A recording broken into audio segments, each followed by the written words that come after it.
Köszönöm neked, drága Istenem, hogy szívcsaládot adtál, áldom a neved.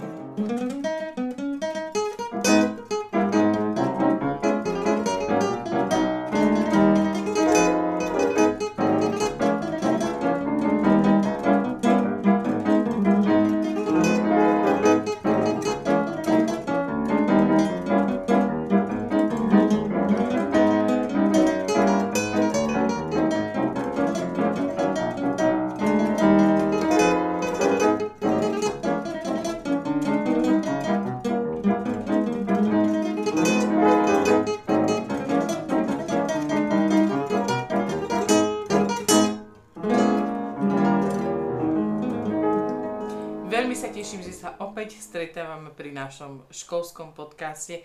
Máme čo povedať po našej dlhšej pauze. A ja som rozmýšľala, koho si pozvem do tohto dielu, ale nebolo to dlhé rozmýšľanie a je to Daniel Horvát. Daniel je na našej škole druhák. Daniel, ja ťa vítam v našom školskom podcaste. Vítaj. Ďakujem. Som veľmi rada, že si prišiel. Lebo môžeme povedať hneď na úvod, že my spolu veľmi veľa komunikujeme, pretože ja som tvoja triedna učiteľka, ale takto sme ešte nemali príležitosť. Teší sa, že si tu? Pravda, že teším. A si aj pripravený odpovedať na moje otázky? No dúfam, že hej. Na úvod si nám s tvojim kamarátom a spolužiakom, ale teda z inej triedy, so Štefanom, ktorého všetci voláme Lukáš, ste nám pekne zahrali. Takže gitara, hej, je ten nástroj, ktorý tebe patrí. Áno. A prečo práve gitara? Prečo práve gitara? Tak neviem. Starky hral na gitare, on bol gitarista tiež, tak asi kvôli tomu sa mi zapáčila gitara. On bol môj idol. A odkedy ty hráš, alebo sa venuješ hudbe? Kedy si začal? Ja som začal v 12, čo som aj nastúpil hneď do základnej umeleckej školy. No a doteraz. A to nie je trošku neskoro? Kedy sa tak začína s hudbou bežne? Tak podľa mňa by už mali od 6-5 rokov. Ja som začal tak neskoro. A prečo si začal tak neskoro? To už ja neviem. Mal si možno iné záujmy alebo niečo také? Alebo si hľadal, že čo bude to tvoje? Tak predtým som bol taký troška športovec, futbal a tieto veci ma zaujímali. Až potom hudba. Ja teraz rozmýšľam nad tým, že kedy my sme sa prvýkrát stretli a tým, že som povedala v úvode, že ja som tvoja triedna, tak každý by možno čakal, že sme sa stretli teda na začiatku školského roka, takto pred 2 rokmi, alebo ty si druhák. Ale ja sa pamätám, že ty si prišiel neskôr k nám. Čo sa tam stalo? Vysvetli nám tam. Tak ja som nastúpil na pedagogickú školu a tam to tak ma troška nebavilo. Aj som videl chlapcov z konzervatória, že hrajú a mne sa to tak viac zapáčilo. Takže som sa rovno prepísal po týždni. Počkaj, ty si nastúpil, lebo obe školy sú v jednej budove, čiže ty si nastúpil na pedagogickú školu a potom si videl teda našich žiakov, chlapcov, dievčatá a videl si, ako hrajú, videl si konzervatórium, takže si sa rozhodol, že prestúpiš. Áno, presne. A chcel si to, že veľmi? Strašne. Že bol si rozhodnutý, že to zmeníš? Áno. A aj tvoja rodina s tým súhlasila? Tak ani nie. Mama troška tam váhala, či hej, či nie. Ale tak ja som veľmi chcel, takže som prestúpil. Som veľmi rada, že si spomenul mamu, lebo chcela by som sa ťa teraz trošku pýtať na to tvoje rodinné zázemie, že odkiaľ pochádzaš, kde je to miesto, z ktorého ty prichádzaš k nám do Košíc na naše konzervatórium, takže odkiaľ ty si, Daniel? Ja pochádzam z Krasnohorského Podhradia, dedinka pri Rožňave. Máš súrodencov? Som jedináčik. Tak to musí byť perfektné, nie? No, Nikto ťa aj nezlostí. hej. Má to aj svoje výhody a nevýhody? Tak určite hej, lebo nevýhoda je v tom, že niekedy som sám doma, nemám sa s kým porozprávať niekedy. Tiež by som chcel mať súrodencov. A výhoda je čo? Výhoda je v tom, že... Že keď sa nechceš rozprávať, tak sa nemusíš s Presne. nikým rozprávať, lebo tam nikto nie je. Presne tak. No výborne, tak sme to spolu nejako zvládli. A neviem, či chceš o tom hovoriť, ale teda čomu sa venujú tvoji rodičia, čomu sa venuje tvoja mama. Ja neviem, či môžem prezradiť, že ty teda žiješ s mamou. Pravda, že? Tak moja mama je učiteľka v základnej škole a oco robí na stavbe murára, on je živnostník. Ty si na internáte v Košiciach. Áno. Nebolo to veľmi náročné takto sa zrazu osamostatniť. Jednak pre teba, ale jednak aj možno pre tvoju mamu, lebo tá ostala v podstate sama v Krasnohorskom Potradí. Ako to teda je s vami? Tak bolo to troška náročné na začiatku a aj doteraz, lebo mama je sama doma a ja som na intraku, takže je mi aj troška ľúto jej, že je sama v dome, v celom dome.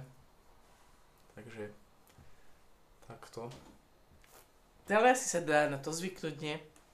Akože už si aj zvykla mama, ale stále to je také, že ma No vieš, nerada pustí. A mami proste ostávajú mami, aj keď odídete na internát, aj keď odídete asi hoci kde, nie?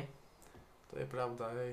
A ja musím povedať, že teda ja, ako tvoja triedna, mám veľmi dobrý vzťah s tvojou mamou a myslím, že je to také vzájomné a že je to taký veľmi otvorený a mama je veľmi fajn osobka, takže mohli by sme ju aj pozdraviť, nie? Môžeme jej zakývať. Ale poďme teraz, Daniel, k hudbe. Takže konzervatórium ty si vybral a gitara. Povedz nám niečo o tom, aké boli tie začiatky, keď si prišiel už na strednú školu a máš svojho učiteľa, ktorý ťa učí hlavný odbor štúdia. Je to ťažké. Čo všetko obnáša to štúdium na konzervatóriu? Možno poďme na ten prvý rok úplne, keď si bol prvák. Tam si asi musíš zvykať na veľmi veľa nových vecí. Že máš seminár, že máš skúšky a rôzne koncerty. Vy chodíte veľmi veľa hrať nejaké výchovné koncerty a takéto podujatia rôzne na koncerty. Takže aké to bolo? Na čo si zvykal? Tak tým, že som chodil na umeleckú školu, tak niektoré predmety a aj celkovo aj noty som už vedel čítať, takže nebolo to pre mňa novinka. A prvé začiatky boli také celkom fajn. Takže bol dobrý ten prvý ročník. Hej, pravda, že. Keď to porovnáš teraz si druhák s tým druhým ročníkom, máš pocit, že to stále pre teba je jednoduchšie, alebo že je to náročnejšie? Tak neviem, lebo je to aj náročnejšie, lebo sú ťažšie skladby. Sa trošku posúvaš, Hej. je to stále asi vyšší level, nie? Vždy sa zdokonalujem teraz. Mám sa čo učiť. Sú veľa skladieb, ktoré mi dáva učiteľ. Takže Ja, ako teda tvoja trieda, môžem povedať, že ja čo si všímam na tebe, ty si veľmi, ale niekedy až extrémne taký snaživý. Naozaj, že teba vidno, ja ťa najčastejšie vidím s gitarou. Hej. Ja málo keď ťa vidím s frérkou, ale s gitarou ťa vidím stále. Hej. Takže koľko času, prosím ťa, ty venuješ tej hre na tej gitare? Že cvičíš, koľko to je tak za deň? Koľko by to malo byť? tak za deň by to malo byť podľa mňa 4, 5 aj 6 hodín. A venuješ tomu toľko ty času? Tak aj hej. 4 hodinky každý deň. podľa mňa dám. A čo by si chcel potom ďalej dosiahnuť v hudbe? Aký je tvoj plán? Možno po tejto škole, čo plánuješ? Ako by si predstavoval možno ty sám svoj život ďalej? Čo by si chcel? Tak ja by som chcel určite dokončiť túto školu a potom ísť na výšku. A potom sa stať učiteľom. Takže ty by si chcel byť učiteľom? Áno. Aha, na nejakej základnej umeleckej škole, alebo možno aj na konzervatóriu? Aj na konzervatóriu. A čo všetko si pre to ochotný urobiť? Do akej veľkej miery je to tvoj sen? Že veľmi to chceš? Hej, veľmi by to chcem. A potom neskôr si chcem aj spraviť nejakú vlastnú kapelu, vlastné koncerty. Tu ma napadá teraz otázka, že s kým by si chcel zahrať na tom koncerte? Máš nejaké ty hudobné nejaké osobnosti, ktoré sú pre teba vzorom? Tak určite mám veľa vzorov, ale ja by som si chcel spraviť kapelu s mojimi spolužiakmi, lebo sú super hudobníci a super kamaráti. Takže... A ako by tá kapela vyzerala? Čo by ste hrali? Aký to je štýl? Tak vieš, no tak ja som hudobný antitalent, tak ja sa pýtam a tak vysvetli mi, že ako budete hrať? Čo budete hrať? Aký štýl? Určite by som chcel okrem našej rómskej hudby aj jazzovej hudby hrať. Možno, že aj nejakú klasiku, nejakú populárnu hudbu, modernú hudbu. A ešte si mi nepovedal, že kto je teda takým vzorom tvojim hudobným? Tak môjim hudobným vzorom je jeden gitarista. No, ktorý? On je Američan, volá sa Joe Pass. No tak, toho nepoznám, ale je dobrý? Najlepší. Najlepší? Tak mi ho pustíš niekedy potom. Určite. Tak ešte mám taký návrh, Daniel, aby si nám ešte niečo zahral, lebo my teraz trošku meníme formát našich diskusí a dávame priestor, aby ste aj ukázali teda, že ako hráte. Tak ja navrhujem, aby opäť sme pozvali aj Lukáša, aby ťa sprevádzal na klavíri a niečo nám zahrajte. Čo povieš? Pravda, že?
Povedal, že ako si predstavuješ svoj taký, by som povedala skôr profesionálny život a ako si predstavuješ svoj osobný život.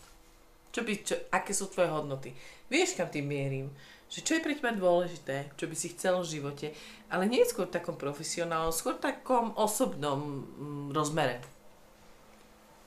Tak najdôležitejšie je pre mňa rodina, mama, otco.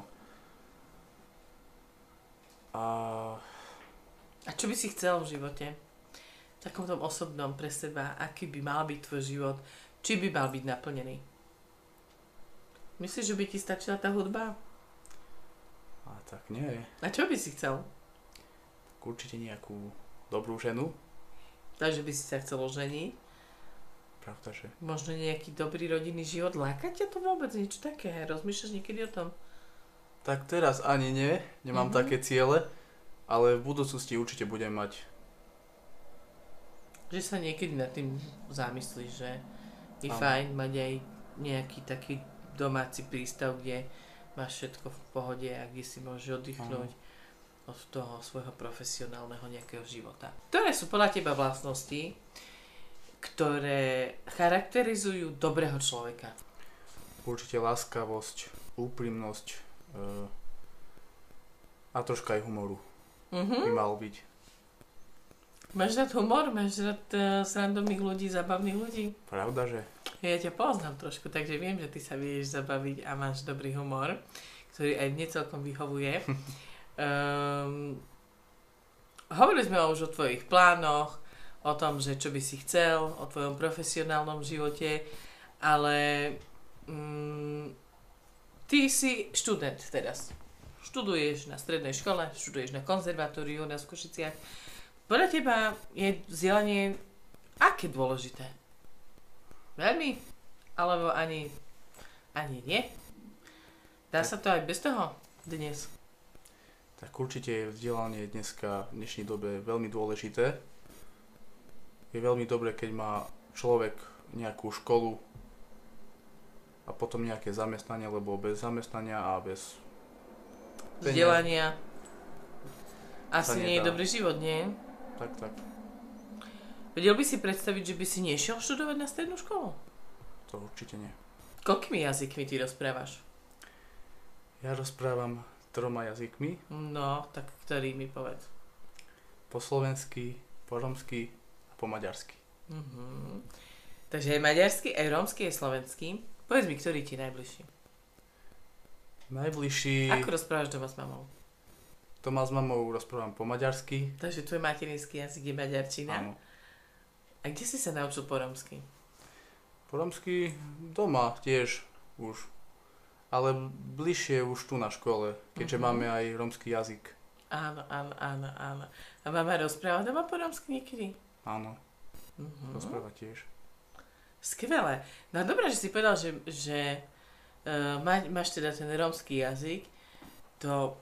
Kto ťa učí ten rómsky jazyk? Tak jedna veľmi dobrá osoba. Áno. A to ste vy. Dobre, ďakujem ti veľmi pekne, to som si tak vyžiadala teraz túto pochvalu, ale nevadí. Tak čo si sa naučil na tom rómskom jazyku? Tak napríklad bodka, čiarka. To si mi už dnes hovoril. Ale tak všeobecne, aj niečo z gramatiky, niečo z literatúry. Má to pre teba zmysel sa učiť o rómskych spisovateľoch, rozobrať si nejaké dielo, naučiť sa niečo z gramatiky, naučiť sa novú slovnú zásobu nejakú. Myslíš si, že má to zmysel? Lebo však vieme po rómsky, nie? Určite to má zmysel, lebo veľa Rómov nevie jak to mám nazvať, tak veľmi dobre rozprávať po rómsky, nepoužívajú tie správne slova rómske. Áno. Tie pravé. Aj číslovky sme hovorili, nie, že sú problém, veľmi častokrát, nie, to keď sme sa učili číslovky, to tiež bolo zaujímavé. Tak hej, ja si bol súhlasím v tomto, no. Takže má to zmysel. Tak ako som hovoril, že my Rómovia už pomaličky ani nevieme vlastným jazykom rozprávať, vynechávajú tie správne slova rómske. A sú aj veľa rómskych spisovateľov, takže ani tých nepoznajú. A diela. Dobre, že si spomenul teraz tých spisovateľov, lebo mne napadlo, že ty nie si len taký, že gitarista, dobrý žiak, lebo to možno, ako to sme nepovedali, ale Daniel má veľmi aj dobré známky, nie? Ty si bol niekoľkokrát aj vyznamenaný, tam sa niečo tam udieje, niečo, čo potom žehlíme, ale to sa dá všetko dokopy, takže Daniel je naozaj jeden veľmi snaživý študent s veľmi dobrými výsledkami, ale ty nie si len dobrý hudobník, pozor, ale ty si bol aj recitovať teraz na recitačnej súťaži, na celoslovenskom kole recitačnej súťaže a Mári Romaniči v naša Romčina. No tak nám povedz, že ako si skončil. A čo si recitoval, to si ešte pamätáš? Fú, niečo z toho. Niečo od Ilony Ferkovej, nie? No, spisovateľky. Dobre, to už bolo dávno, tomu prepačíme, ale tak povedz, že ako si skončil, Daniel. Tak ja som skončil ako prvý, čo som vôbec nečakal. A Počkaj, v akej kategórii? V kategórii Konzervatorist. Áno, konzervatorist. No tak tam sú umelci, tam sú aj herci, nie? Tak to je ťažké. Takže prvý si skončil. Tak. A kto ťa pripravoval? Neviem. Nejaká osobka. Ale naučiť si sa musel sám. Takže je to tvoje hlavné pričinenie. Takže ty si naozaj taký, že na mnoho spôsobov použiteľný. V čom sa cítiš najlepšie? Určite pri hudbe. A mňa bavia aj predmety ako slovenčina a geografia. Áno? Hej. Aha, a ktorý predmet ti tu chýba? Tá geografia? Tá geografia mi chýba. Hej? Hej. Že to by si privítal? No, to určite. Poďme teraz trošku, Daniel, sa porozprávať o tých vzťahoch na škole.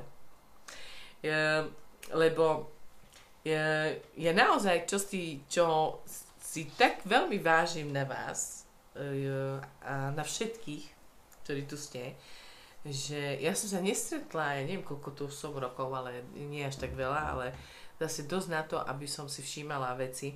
Ale ja som nepostrehla, aby bola medzi vami nejaká šikana alebo niečo také. Ja naozaj som sa s tým stretla v živote, takže viem to celkom dobre rozpoznať, ale tu som to nevidela. Je to tým, že vy máte také dobré vzťahy? Porozprávaj trošku o tom, že akí ste vy kamaráti tu, ako vychádzate medzi sebou. Tak my tu v škole sme bomba party a my tu vôbec nemáme s nikým problémy medzi sebou. My sme jak rodina veľká. Čo to znamená, že rodina veľká? Trošku to rozveď. O čo všetko? Rodina sa zvykne deliť. Rozdeliť sa aj s tým malom, čo niekedy má. Je to tak aj u vás, ako to vyzerá? Povedz tak v reáli.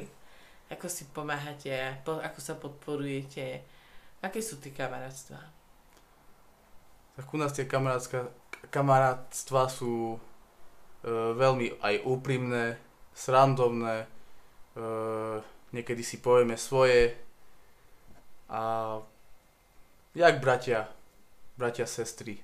Dobre si to povedal, lebo presne takto ja mám z vás pocit, že naozaj ako ste jedna rodina, to je také pekné, to je veľmi aj cenné, by som povedala, že dnes. Nie? Určite. Vieš si predstaviť, že dojdeš do 4. ročníka a prerušíte nejako vaše vzťahy, lebo poviem ti pravdu, že ja ako vás poznám, tak si to neviem celkom dobre predstaviť. Že by ste sa zrazu nestretli, nevideli, nefungovali spolu, nehrali spolu. Ako to vnímaš ty? Rozmýšľaš niekedy nad tým, že raz príde ten 4. ročník a že to možno skončí? Ja som už o tom rozmýšľal, keďže už aj niektorí kamaráti teraz skončili v 4. ročníku. Je ťažké sa takto rozlučiť. Aj hej. Ale stále si píšeme, voláme, takže... Čo ti chýba, Daniel, tu na škole, okrem tej geografie? Na čo myslíš, že by sme? Buď kritický. Hej, ja ti to teraz dovolím. Buď kritický a povedz, že na čo by sme mali popracovať. Rozmýšľam. Čo by to malo fungovať lepšie? Čo máme zmeniť? My sa blížime k záveru školského roka a podľa mňa sa dá niečo možno v septembri vylepšiť. Čo by si vylepšil ty? A nech to je čokoľvek. Čo ťa prvé napadne? Čo ti niekedy prekáža? Fú, ani neviem.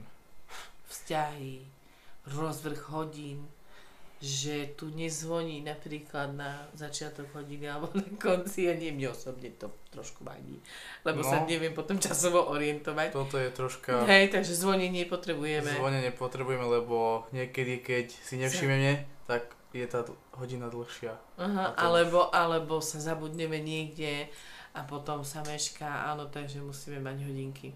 Toto určite, hej. Takže ty si taký praktický. A ešte nie je niečo, čo ťa napadá? Čo by sa dalo vylepšiť?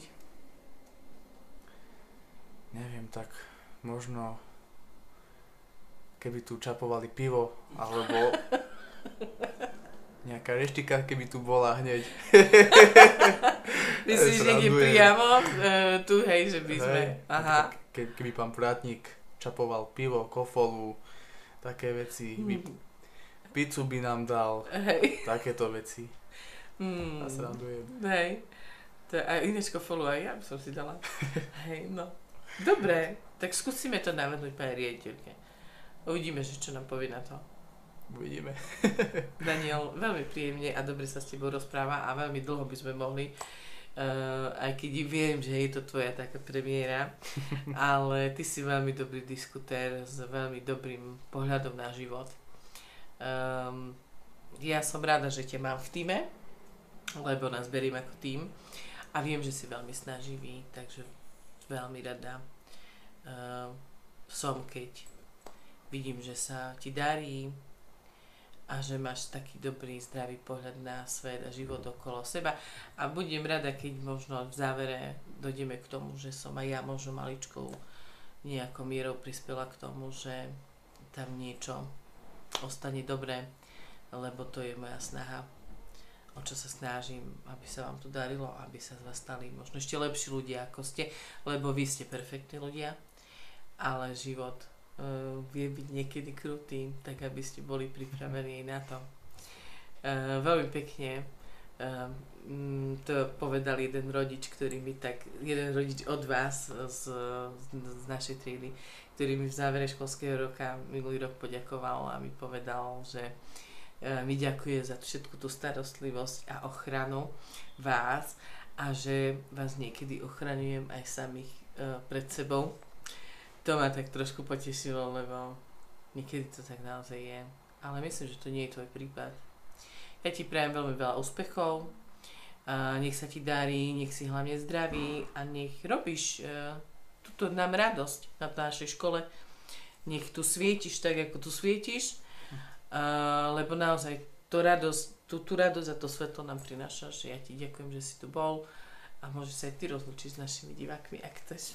Tak ďakujem pani učiteľke za pozvanie do tohto podcastu a som veľmi rád, že som na tejto škole, lebo sa tu veľmi dobre študuje a je tu veľmi príjemne. Presne tak, ja to môžem iba potvrdiť. Majte sa pekne, niekedy na budúce.